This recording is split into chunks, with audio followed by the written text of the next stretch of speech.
আজকে যে টপিক এবং মানুষটা নিয়ে আমি কথা বলবো, এই টপিক এবং এই মানুষটা নিয়ে আমি আর জীবনে কখনোই কথা বলতে চাই না। এবং আমি আপনাদেরকে সবসময় অনুরোধ করব, সবিনয় অনুরোধ করব, আপনারাও কখনো তার ব্যাপারে আমাকে কখনো কোনো প্রশ্ন করবেন না বা তার ব্যাপারে কিছু জিজ্ঞেস করবেন না।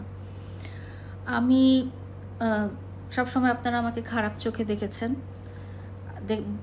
সবসময় আমি ছিলাম ভিলেন রোলে। আমি একটা কথা বলে দিই, একজন অ্যাডাল্ট মানুষকে জোর করে কারো বাসায় এনে রাখা যায় না। একটা অ্যাডাল্ট মানুষকে জোর করে কোনো সম্পর্কে নিয়ে যাওয়া যায় না।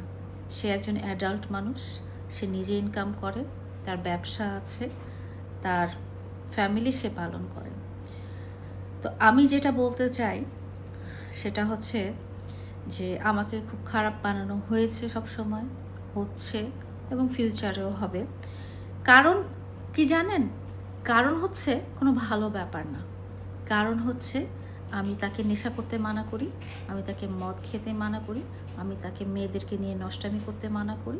এই 3টা কারণে কিন্তু 2023 সালে আমার উপরে অ্যাটাক হয়েছিল, আমাকে চেষ্টা করা হয়েছিল।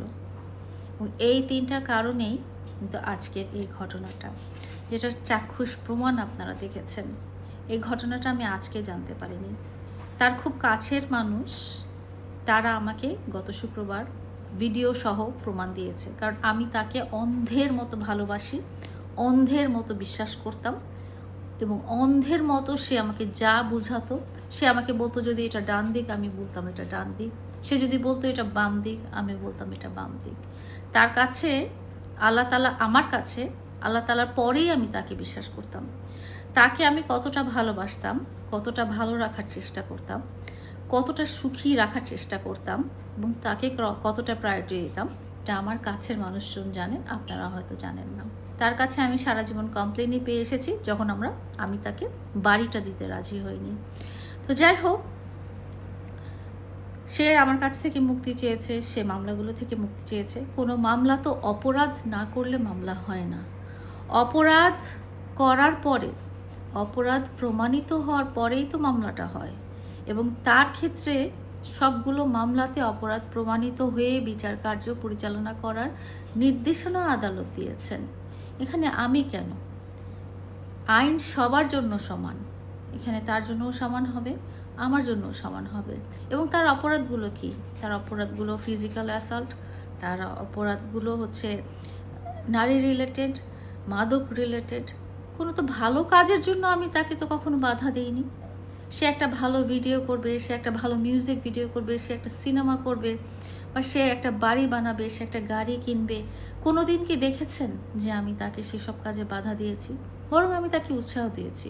মাত্র 2 দিন আগে কিন্তু আমরা একটা প্রেস কনফারেন্স করলাম, যেখানে আমি বলেছি, নিজে বলেছি যে মামুন, তুমি যখন বিয়ে করবে তোমার সব কিছু আমি করে দিব। বিয়ে একটা পবিত্র জিনিস, বিয়ে আল্লাহ তাআলা দেওয়া বিধান। তুমি যখন বৈধ স্ত্রী গ্রহণ করবে তখন সব জিনিস আমি তোমাকে করে দিব। কেন বলেছি?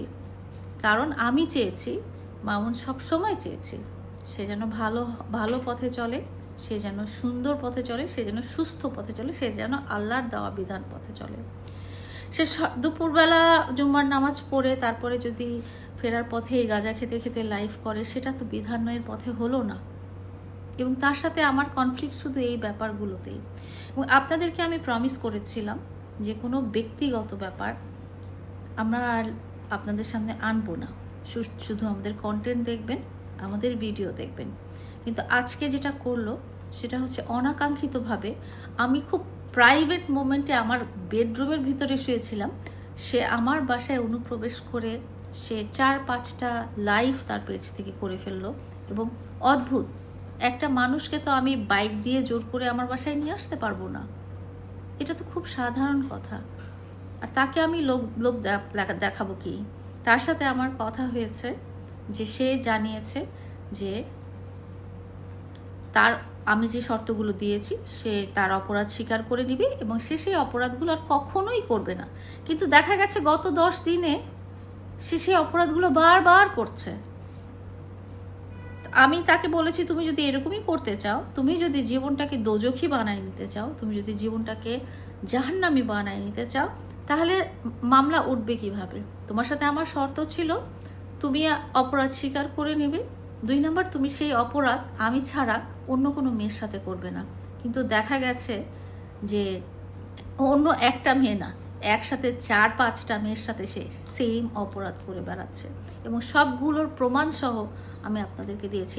একটাও এডিটেড না, একটাও এআই দিয়ে ক্রিয়েট করা না। এবং সে কি করছে জানেন? সে এভরি টাইম যখন এরকম কিছু হয়, সে আমার ফেসবুক পেজটা ডিসেবল করে দিয়েছে।